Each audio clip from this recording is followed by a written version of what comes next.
Cá Entre Nós, com Nelson Marques. Todas as quintas-feiras, uma entrevista inédita para você.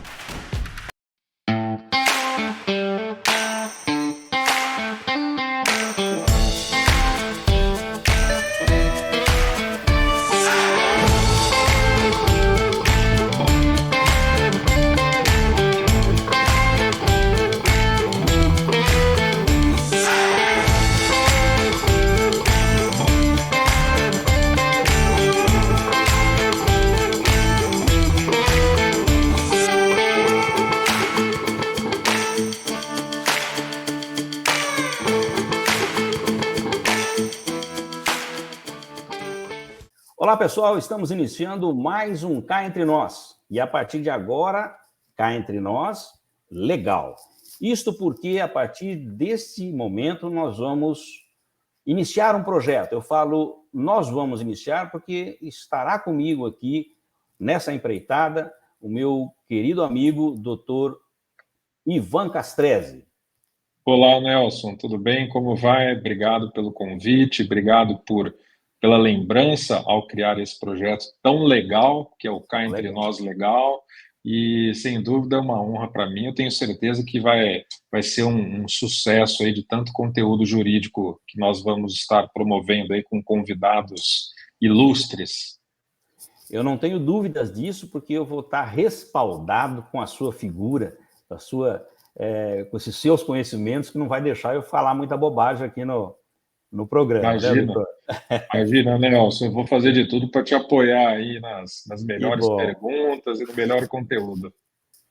Exatamente, Nelson, a ideia é que a gente se aprofunda aí numa área que eu consigo apoiar, que é a área empresarial, com suas ramificações, né, que afeta os empresários, famílias de empresários e tudo correlato, e a gente possa trazer um conteúdo de qualidade aí para os nossos seguidores e que nosso canal seja uma fonte de informações e novidades de assuntos jurídicos, né? Perfeito, a ideia é essa. E sempre lembrando que a dinâmica do nosso programa vai continuar a mesma aqui para o nosso canal. É claro que nós fazemos esse programa sempre pensando em você, que é o nosso seguidor, você que nos segue nas redes sociais e que constantemente está nos enviando os seus e-mails, sugerindo as pautas a serem tratadas no nosso programa. E nós vamos contar com a sua participação e com as suas sugestões. Lembrando que se você ainda não se inscreveu no canal, por favor, inscreva-se, ative o sininho para receber as nossas notificações. Aproveita que você está por aí, dá aquele like para ajudar o nosso canal a crescer e divulgue os nossos vídeos nas suas redes sociais e nos seus grupos de WhatsApp. Bom, o assunto que nós vamos tratar hoje aqui no nosso programa, eu, o Dr. Ivan e o nosso convidado, vai ser holding familiar como método de planejamento sucessório. Solta a vinheta.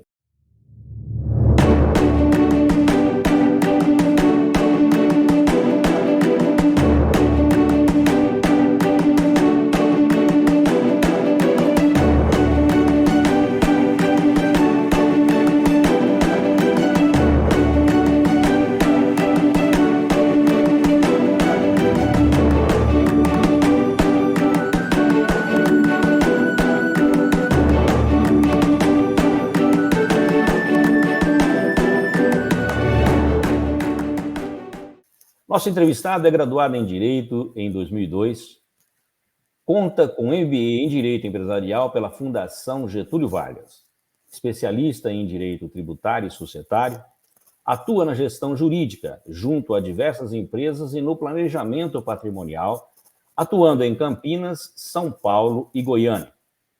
Obrigado por aceitar nosso convite e seja muito bem-vindo ao Cá Entre Nós Legal, Dr. Alexandre Bedin. Bom dia, Nelson, Ivan. Eu que agradeço pela oportunidade que me foi dada aqui. Bom, doutor Alexandre, vamos iniciar o nosso bate-papo, né? Porque eu não considero isso aqui uma entrevista.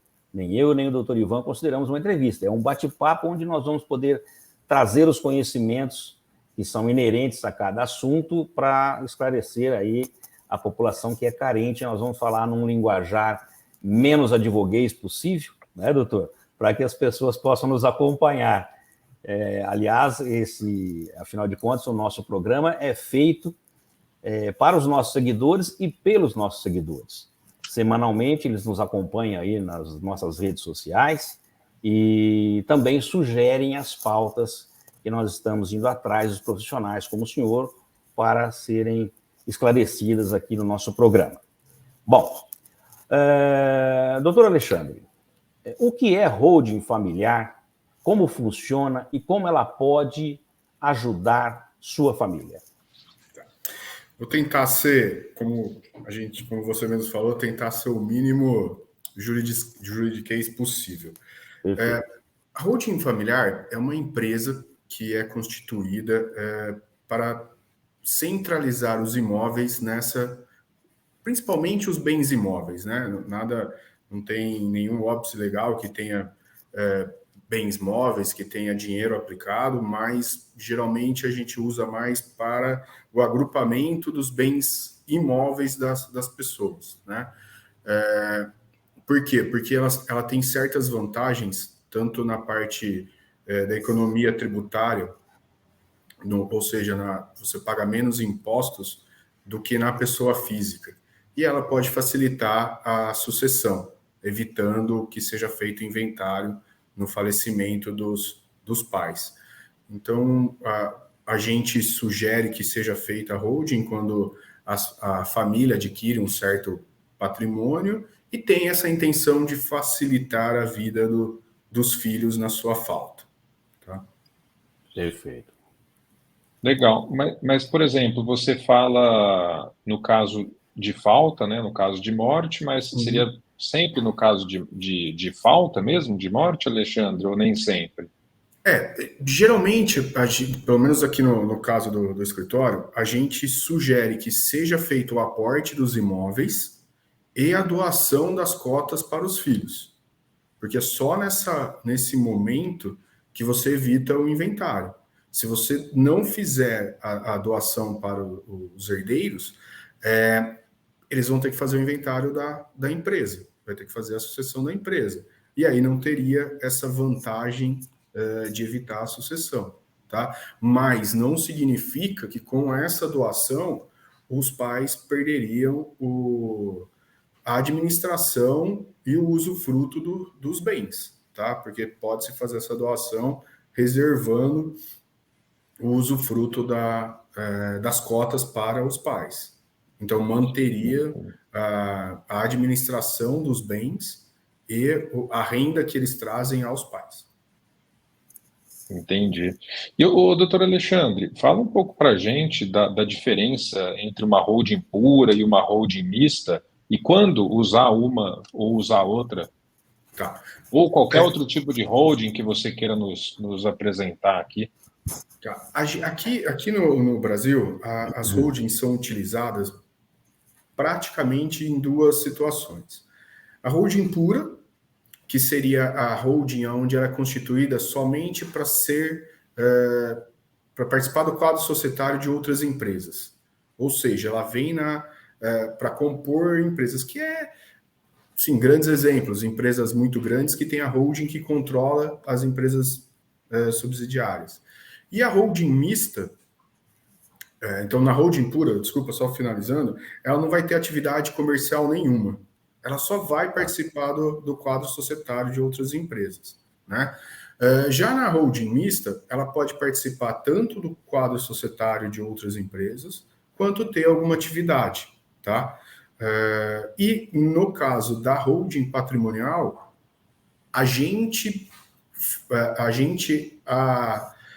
a forma como uma holding mista, porque ela vai ter essa atividade que é a administração dos bens particulares, a compra e venda de bens e também a participação em outras sociedades.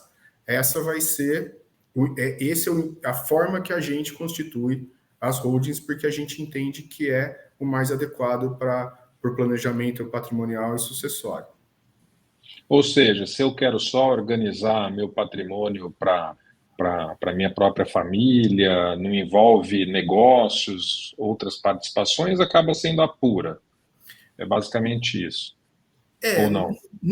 Não, porque geralmente sempre a família sempre vai ter quando ela tem um patrimônio que a gente entende que é vantajoso ela montar a holding, geralmente ela tem um ou outro imóvel que ela acaba locando, ou que ela acaba tirando uma renda desse imóvel. E aí essa atividade faz com que ela seja mista, entendeu? E a possibilidade de participar em outra empresa, no quadro societário de outra empresa. Aí faz com que ela seja uma holding mista. Perfeito. Entendi. Ou quando a família tem, desculpa, Nelson, mas quando, por exemplo, a família tem empresas, participações societárias e também todos os imóveis para administrar, acaba sendo a holding mista, né? Acaba, Ivan, mas aqui nós não sugerimos que tragam para a mesma holding a participação societárias em empresas comuns, em empresas com atividades mercantis, com atividades comerciais ou industriais, com a holding que concentra o patrimônio, tá? Porque aí, num eventual problema, o patrimônio já responde quase que imediatamente, tá? Então, até por isso a minha curiosidade por causa da preocupação, né? A gente acaba vendo nos clientes que às vezes acabam confundindo as coisas e pode ser um problema, né? Isso, a gente sugere que sejam empresas separadas. Legal. Tranquilo. Doutor Alexandre, quais são as principais atividades econômicas das empresas na modalidade de holding? No caso aqui do planejamento sucessório, Nelson, a gente coloca 3 atividades principalmente.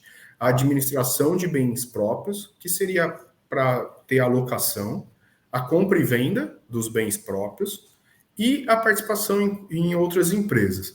E a gente coloca a participação em outras empresas para que essa empresa constituída possa participar, por exemplo, de um empreendimento imobiliário aportando um dos imóveis que já pertence, né?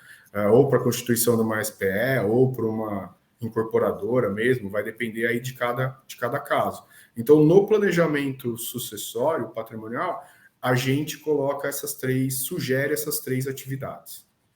Mas ela acaba variando conforme a situação de cada família. Exatamente, né? Exatamente, porque mesmo, por exemplo, se a empresa tem alguma atividade no agronegócio, vai ter que colocar que ela pode participar desse KINAI, né? E aí vai depender de cada um. Mas, de uma maneira geral, são essas 3 atividades que a gente sugere, lembrando que cada caso, cada família que tem a sua atividade empresarial ou não, a gente vai adequar para o caso em específico. Tá. Ou seja, não existe uma fórmula pronta para todo mundo, né? Precisa mesmo de um acompanhamento, de entender a realidade de cada família. Exatamente.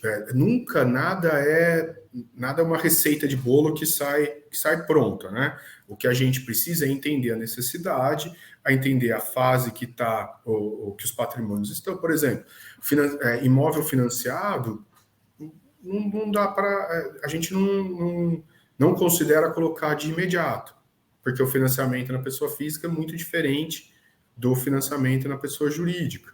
Então, vai perder o benefício que ele conseguiu. A gente já ouviu várias vezes no mercado que a holding é a solução de tudo. Ela não é. Não adianta você fazer um planejamento patrimonial se a pessoa já está endividada, né? Então, você só vai gastar um recurso do cliente e não vai ter o efeito que ele precisa. Então, cada caso é um caso, inclusive se é oportuno fazer a holding ou não. Ou seja, né, porque na minha área acabo vendo muito isso, né? Atendo muitas empresas e às vezes alguma empresa passando por uma fase difícil, já está com milhões em execução e fala, doutor, vamos criar uma holding? Talvez aí já seja tarde demais, né? O importante é a pessoa se precaver, fazer isso de forma preventiva, né? Ninguém gosta muito do preventivo, mas talvez seja o melhor caminho, né?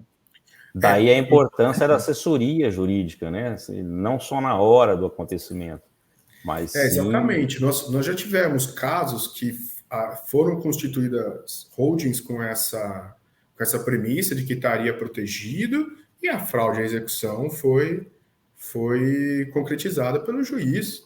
Então, nada existe uma solução mágica. E se já tiver com execução, já tiver com dívidas, essa proteção não é recomendada. Porque o cliente tem... Pode até ser, né? Mas nem sempre, né?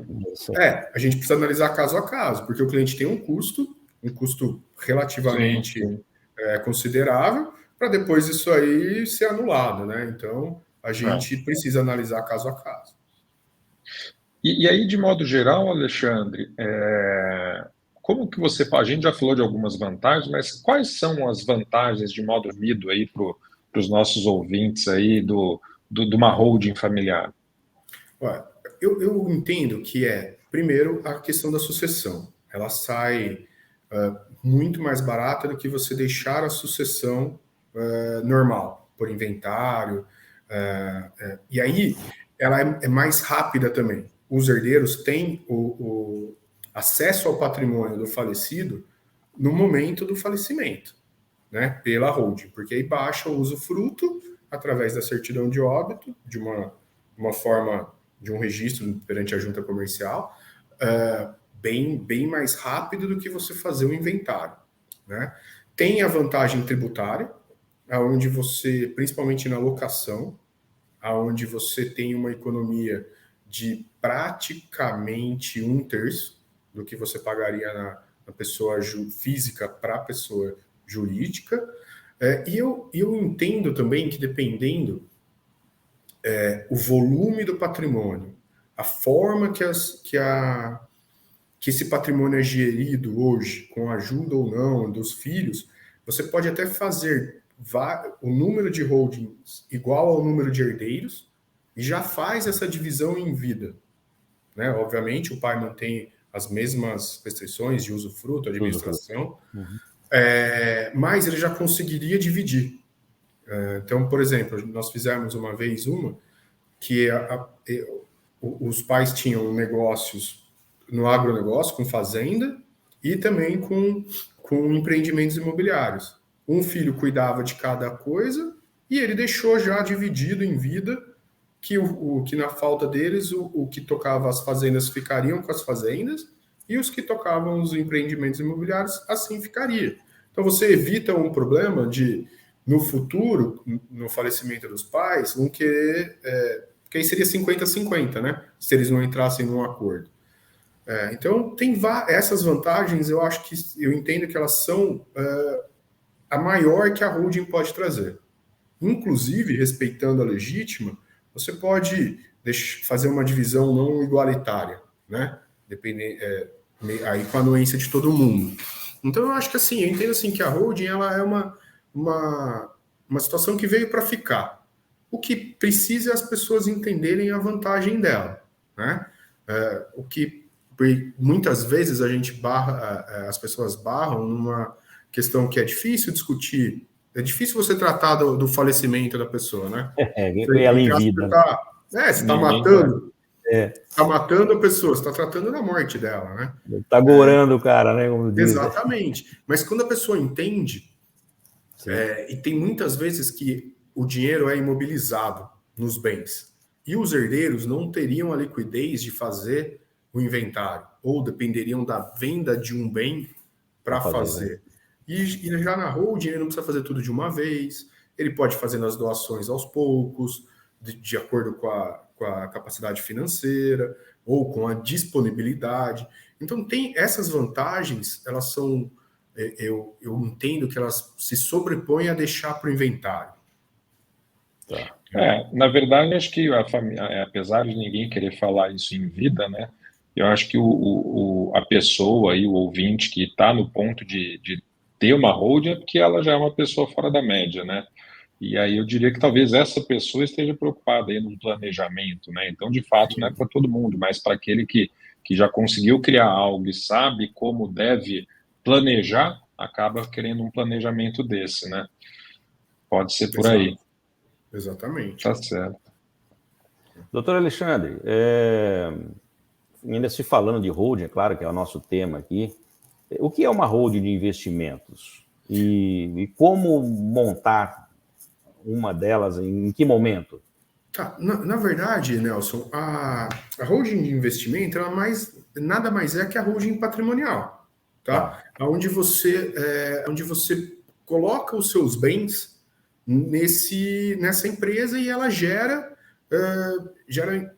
receitas para a pessoa. Então, quando que a gente sugere essa constituição? Nos casos que a gente já falou, que a família tem um patrimônio e quer, nesse planejamento sucessório, quer ter uma economia tributária, já quer pensar, ou um momento que a gente sugere também é quando a pessoa tem o recurso e vai comprar e vai investir em imóveis. Tá. Então, é melhor ela constituir e investir do que ela comprar e depois o imóvel na pessoa física e depois constituir. Porque aí ela economiza pelo menos o registro desse imóvel. Tá? Nossa, tem bastante sinônimo. Porque quando você compra na pessoa física e aporta na holding, no mínimo, você vai pagar o registro no cartório de imóveis. Tá. Além do que você já pagou quando você comprou. Se você compra na empresa, você paga a escritura, o registro, da mesma forma que você compraria que você gastaria na pessoa física. Então, se você vou começar a investir em imóveis, já monta a empresa, a holding, e aí você vai fazendo essas aquisições por ela. Doutor, a constituição da holding seria uma proteção do patrimônio também, com relação à pessoa física, ou não? Sim. Assim, como eu disse há pouco, ela não é a solução. Sim. Você consegue, não adianta você colocar tudo na holding, fazer muita dívida na sua pessoa física, achando que isso não vai chegar lá. Vai chegar como chegaria numa empresa normal, né? Mas demora um pouco mais, porque você precisa dos procedimentos judiciais para conseguir atingir a pessoa jurídica, tá? Então, sim, ela é uma forma de proteção patrimonial, tá? Mas não podemos declarar que a holding é a solução de tudo. Nunca. Estaríamos sendo levianos se assim fizéssemos. Já vi, com todo respeito a todos os profissionais, claro, né? Mas muito cliente chega, poxa, falaram para eu montar uma holding, o juiz lá quase apertando o enter no Bacenjude lá, ele vai resolver. Não é assim. É de fato um planejamento. Você tem que encarar, né, Alexandre, como um planejamento. E um planejamento bem feito, né? Não um planejamento de fazer tudo errado, né? Então, exatamente, de ter a precaução, fazer na hora certa, criar a empresa da forma correta e não de uma forma que o juiz olha e fala, bom, o cara está querendo me enrolar, né? E aí acaba se complicando. Então, por isso que eu acho que sempre, né, tendo alguém especialista na área, você sempre vai entender melhor os caminhos. Eu canso de explicar para cliente meu, numa situação de desespero, falar, vamos criar uma holding, mas agora, talvez você vá gastar muito desnecessariamente, talvez o planejamento certo não seja necessariamente uma holding, né? Por outro lado, tem pessoas que você visualiza que deveria ter uma holding, mas ele fala, holding é para o dono de Itaú, para o dono do... Mas não é bem assim, né, Alexandre? Não, de forma alguma. E a gente não consegue nem chegar numa situação, a partir de X em patrimônio, você deve montar uma holding ou não, porque cada caso é um.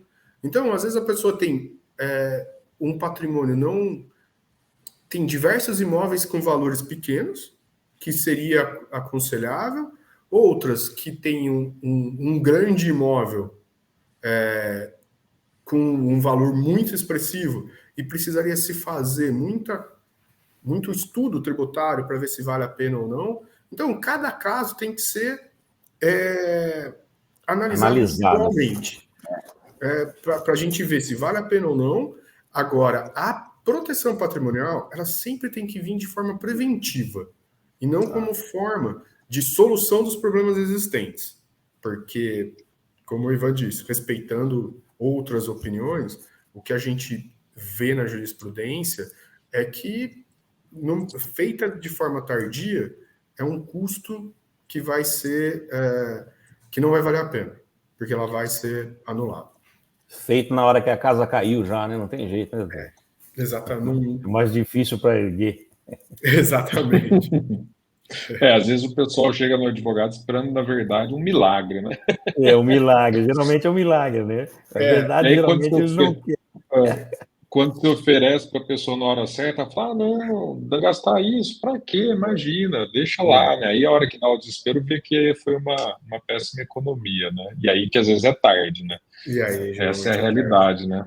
Aliás, nessa linha, doutor Alexandre, qual que é, não sei se eu vou ser claro na pergunta, mas qual que é a principal linha de receita de uma holding? Nas holdings que a gente trata dessas sucessórias, ela vem principalmente na locação, se tiver imóveis locados, tá? Ou na compra e venda dos imóveis, eventualmente numa permuta por um imóvel maior. Se não tiver nenhum tipo de locação ou de compra e venda de imóveis, ela vai ser uma empresa sem nenhum tipo de receita. Tá? Porque, na verdade, o que você faz? Você transforma a receita da pessoa física, que aluga imóvel, que compra e vende, para jurídica. A receita da empresa. E aí você tem, porque, de uma maneira geral, a tributação na jurídica é menor que na pessoa física. Aí a gente teria essa que seria a receita dessa holding patrimonial sucessória, tá, gente? Não vamos confundir com outras. Nunca dá para generalizar, né? Exatamente. Deixa eu só fazer um parêntese aqui para avisar as pessoas, os nossos seguidores que estão participando no nosso chat ao vivo neste momento da nossa entrevista, que podem participar, como está colocado aqui na nossa tela, participar do nosso programa, fazendo perguntas por escrito para o doutor Alexandre, que mesmo nós estando aqui ao vivo, ele vai responder também pelo chat as suas dúvidas. Então, por favor, participem, tirem as suas dúvidas aí com o doutor Alexandre neste momento. Doutor Alexandre, aproveitando, qual o regime de tributação de uma holding? De uma maneira geral, o lucro presumido, tá? Porque a alocação de imóveis não permite a tributação no simples. Então, de uma maneira geral, lucro presumido, porque lucro real não vai valer a pena, porque ela não tem despesa, né? A princípio, a despesa dela é muito baixa. Então, a gente não aconselha o lucro tributário. O lucro real. Mas, como a gente disse, vai depender de caso a caso. Mas 90%, 95% no lucro presumido. Tá bom? E dentro falando dessa tributação, a gente vai ter mais ou menos, assim, a grosso modo, na alocação, uma tributação de aproximadamente 11%, em diferença dos 27,5% que geralmente se paga na pessoa física, e aproximadamente 8% na venda. E essa venda, só que essa tributação é sobre o valor total da venda, tá? E, já que a gente está falando disso, lembrando que se for permuta, então se você usar o imóvel da holding para pagar parte do imóvel que você está adquirindo, esse valor correspondente ele não incide imposto. É uma decisão dos tribunais superiores, que tem aí mais ou menos uns 3 anos, se não me falha a memória, aonde se consolidou isso. Então, de novo, a gente é mais vantajoso. É mais vantajoso você estar na pessoa jurídica. Tá? Quando que a venda não vai ser? Quando o imóvel está com a pessoa há muito tempo, porque aí você tem uma diminuição no ganho de capital, mas aí a gente teria que estudar caso a caso e se a família tem a intenção de venda dos imóveis, tá? Mas é mais ou menos por aí. Ok. Legal. Legal. Bom, ainda nessa linha aí de regime tributário e tudo, fala um pouco para a gente, doutor Alexandre, os benefícios fiscais de uma holding, apesar de a gente ter apontado em alguns pontos, talvez a gente ser mais direcionado para essa questão aí, porque no fim todo mundo quer saber no bolso, né? Então vamos lá, ó. Atualmente, quando você. Vamos imaginar que você tem uma alocação em bens na pessoa física. Para você ter bens, você já tem uma renda que é considerável. Então, você vai ter uma tributação de 27,5% sobre essa receita da alocação. Tá? Então, numa alocação aí só para ficar fácil, de 100 mil, ele teria mais ou menos R$27.500 por mês de imposto de imposto de renda na pessoa física. Se você traz isso para a pessoa jurídica, você reduz esse imposto para praticamente R$11 mil. Ou seja, você está diminuindo muito, quase um terço, pouco menos, né? Então, você teria uma economia anual muito grande, porque atualmente, né, a gente não sabe com a reforma tributária se isso vai mudar ou não, mas atualmente, quando você tira esse dinheiro da empresa para o sócio, como participação de lucros, ela é isenta de imposto. Tá? Então, seria essa a maior vantagem. Outra questão é que a doação que você faria para os seus filhos, das cotas, hoje aqui no estado de São Paulo, ela está em 4%.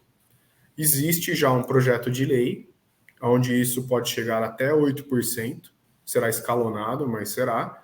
E é uma tendência, pode ser que não nesse, mas num futuro próximo, ter esse aumento de alíquota. Porque nós temos vários estados já, Rio, Goiás, Santa Catarina, Distrito Federal, que já pratica 8%. Por exemplo, no estado de Goiás, acima de R$600 mil, você já paga 8%. E se a gente pensar em patrimônio de imóvel, R$600 mil hoje é muito baixo, né? O que a gente ouve dizer é que já está para aumentar, né? Que a chance de ir para 8 ainda é grande, né? Já tem um projeto. Para diminuir demora, né? Mas para aumentar, se tem o projeto, né, Nelson Alexandre? Provavelmente vai acontecer. Rapidinho, o cara pensa e já aumenta, né? Exato. E aí, aumenta também na parte da transmissão por sucessão simples, né? Porque o imposto é o mesmo, de doação e de transmissão. A faixa é diferente, mas o imposto é o mesmo. Então, a gente entende que o benefício tributário é tanto no mês a mês da alocação, quanto, dependendo dos casos, na venda dos imóveis, como na doação das cotas para os herdeiros. Então, a gente entende que é uma vantagem tanto para hoje, quanto para o futuro. Né? Sim. Tá bom? Legal. Doutor Alexandre, como transferir imóveis para uma holding? Falando de uma forma mais leiga, igual a gente tratou no começo, isso. O contrato social da holding, ele substitui a escritura.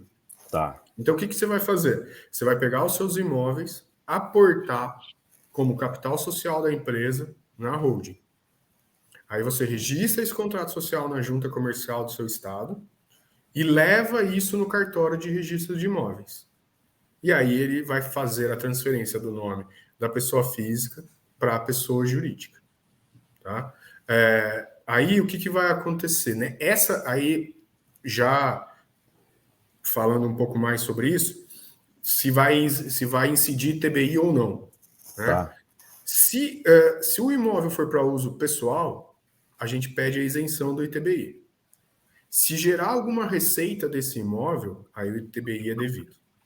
Tá?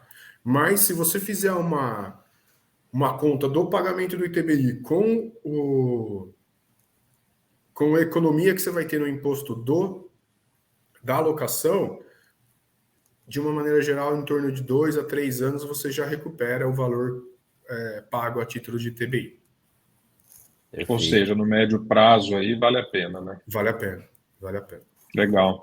E já aproveitando, o doutor Alexandre, fala um pouco para a gente, que eu acho que é um ponto importante aí, porque tudo que envolve ganho e custo, como a gente já brincou aí, é importante as pessoas entenderem, né? Sobre o ITBI. Então, por exemplo, se eu quero incorporar um patrimônio particular, você tem uma holding e vou transferir um imóvel novo, ou nem tão novo, mas que não estava na holding, para essa holding, haverá incidência ou para uma holding nova, haverá incidência de ITBI? Não? Se você puder comentar um pouco, seria interessante sobre esse tema. Tá, então o ITBI, dentro do seu exemplo, a casa que você mora e vai continuar morando nela, não vai ter a incidência do ITBI. Então, é um procedimento que se faz junto à prefeitura, pedindo a isenção, e você justifica o porquê que você teria direito a essa isenção, tá?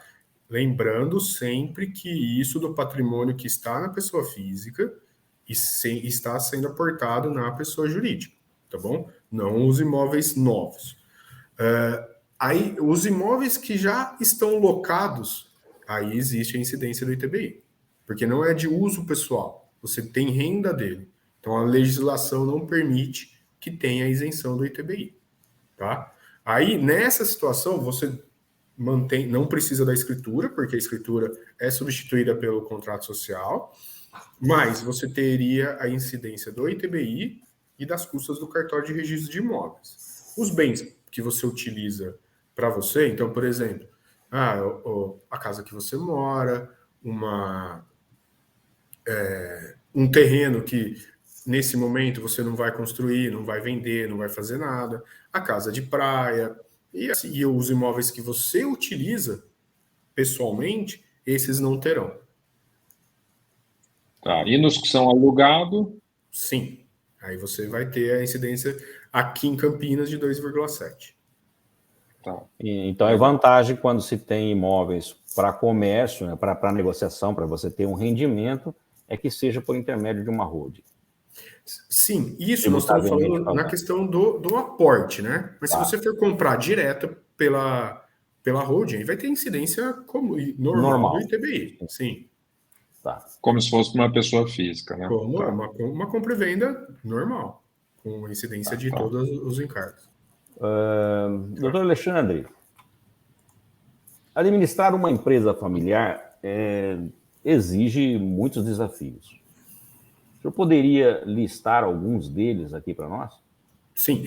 Olha, Nelson, a gente vê que a administração da holding familiar, exclusivamente para a administração dos imóveis, do patrimônio que a pessoa adquiriu ao longo da vida ou que ainda vai adquirir, ela traz as mesmas dificuldades de administrar esse imóvel na pessoa física. Você não vai ter nem vantagem e nem desvantagem no momento da administração de ser na holding ou não, tá? Por quê? Você vai ter o problema que você teria na venda, na alocação, na divisão entre os filhos. Então, não aumenta nem diminui, tá? A dificuldade, diferente de uma empresa comum familiar, né? Onde uma empresa normal de comércio, ou de serviço, ou de indústria, você vai ter os problemas relacionados a ela. Mas a holding patrimonial, você não vai ter esse tipo de problema, você vai ter o mesmo. O que você teria a mais, eu entendo? Você teria que ter uma contabilidade, a empresa precisa de uma contabilidade mensal, então você teria isso. E a questão da tributação, que apesar dela ser menor, ela envolve mais impostos do que na pessoa física.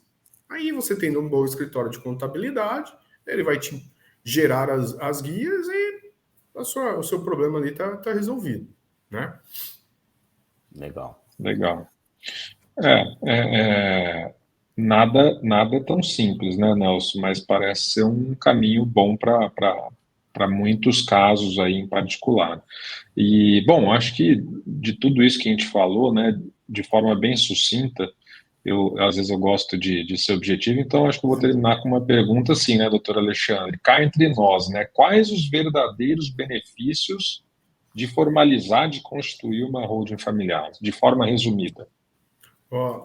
Ivan, então, cá entre nós, eu entendo que os grandes benefícios é a solução de você adiantar o inventário num momento tão difícil da perda de um ente querido, você não precisar se preocupar com isso, sabe? A solução é muito simples. E a economia tributária que você teria na parte da locação desses bens. Então, a gente entende que esses benefícios a longo prazo, eles te trazem uma economia muito grande, né? E, inclusive, no auxílio da aquisição de mais patrimônio com esses benefícios fiscais. Legal. Poxa vida, o tempo passou que nós nem vimos, né? Poderíamos ficar aqui horas e horas batendo um papo com o doutor Alexandre, e certamente ele iria nos esclarecer muito mais se nós pudéssemos aí ter o nosso tempo indefinido, né? Ilimitado, melhor dizendo. Mas, doutor Alexandre, muito obrigado, viu, por participar aqui do nosso Cá Entre Nós Legal, né, doutor Ivan? É isso aí. O nosso K legal, como para simplificar.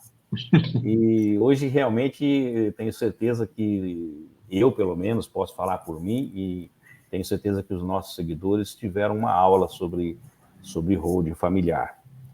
E, obviamente, com esse aporte, eu fico com esse aporte do Dr. Ivan aqui junto, no nosso Cá Entre Nós Legal, nesse projeto novo nosso, eu me sinto muito mais à vontade e mais tranquilo de não fazer algumas perguntas, algumas bobagens como pergunta, né? Eu fico bem tranquilo. Legal, Nelson. Eu que agradeço aí o convite, tenho certeza que essa foi a primeira aula de muitas que virão aí pela frente, agradecendo já o doutor Alexandre aí pela explanação objetiva e clara. Em breve, se Deus quiser, né, Nelson, a gente vai poder fazer uma holding aí de tanto patrimônio, mas ainda não é a hora. À disposição. Nelson, Ivan, eu que agradeço pela oportunidade, me sinto honrado de participar do Cá Entre Nós Legal, agradeço muito mesmo a oportunidade. Doutor, neste momento do programa, nós costumamos deixar esse espaço, esse momento, como eu já disse, para que o senhor divulgue os seus contatos, né? E também que o senhor deixe uma mensagem para os nossos seguidores que estão aí sempre atentos às nossas entrevistas. Obrigado, vou deixar os contatos. E minha mensagem é assim, com relação à holding patrimonial, primeiro, eu acho que todo mundo deve procurar fazer, tá? Lógico, vão ter casos que não vão ser, não vai valer a pena, mas de uma maneira geral eu entendo que vale. Então, todo mundo que tem um patrimônio hoje, procure se informar melhor, procure ver, porque vai deixar resolvido uma questão para os seus herdeiros que num momento difícil, né? A gente está nisso aí há algum tempo já e vê que realmente ela ajuda demais nesse momento que a família passa, tá? E sem contar que tem a vantagem de economia e proteção, as vantagens são grandes, são muito grandes mesmo. Perfeito. Legal. Doutor Ivan, nós estamos, então, queremos agradecer imensamente mais uma vez ao doutor Alexandre por participar aqui no nosso Cá Entre Nós Legal. E lembrando que a semana que vem nós estaremos de volta, eu e o doutor Ivan, com uma nova entrevista, com um assunto diferente, sempre na área jurídica, e já agradecemos de antemão a todos que estão nos acompanhando e agradecer também a participação de todas as pessoas que enviaram o seu recado, a sua sugestão aqui para o Cá Entre Nós Legal. Doutor Ivan, o senhor está com a palavra. Legal, Nelson, eu que agradeço mais uma vez aí a oportunidade. É o primeiro de muitos aí desse Cá Entre Nós Legal. Fico honrado e não custa reiterar aqui a honra em ter recebido o convite para te acompanhar desse projeto. É um desafio gostoso e acaba sendo um momento que quebra um pouquinho nossa rotina de computador, consultoria, processo, prazo. E agradecer ao doutor Alexandre Bedin aí, que é um advogado experiente nessa área, além de um grande amigo aí, que faz uma trajetória na área jurídica aí impecável e só tem boas referências. Então, com certeza, fica aí meu agradecimento e os votos aí para todos aqueles que nos seguem, né, para que continuem nos seguindo, compartilhem nosso conteúdo, curta a nossa página, né, e nos ajude a fomentar aí esse projeto pioneiro e tão bacana. E uma última pergunta, doutor Alexandre, aproveitar que ele está indo. Dá para fazer uma road de entrevistas, doutor? A gente assegurar porque isso é um patrimônio, né, doutor Ivan? Sem dúvida nenhuma. Valor inestimável ainda. Porque a gente recebe pessoas. A gente pode estudar o caso, Nelson. Com esse conhecimento todo e transferindo assim, né, graciosamente, fazer uma holding de entrevistas. Eu acho que vem a calhar, ou não? Podemos estudar. Nunca me deparei com uma dessa, mas podemos estudar. Nada é impossível. Tá bom. Bom, pessoal, queremos agradecer aí a todos novamente que ficaram conosco até agora. Nosso muito obrigado pelo carinho da audiência. E semana que vem estaremos de volta com uma nova entrevista aqui no Cá Entre Nós Legal. Doutor Ivan e eu aguardamos vocês. Encontro marcado e sagrado. Certo, doutor Ivan? Aí, Nelson, com certeza. Semana que vem estamos todos juntos aí, gente. Um abração. Solta a vinheta.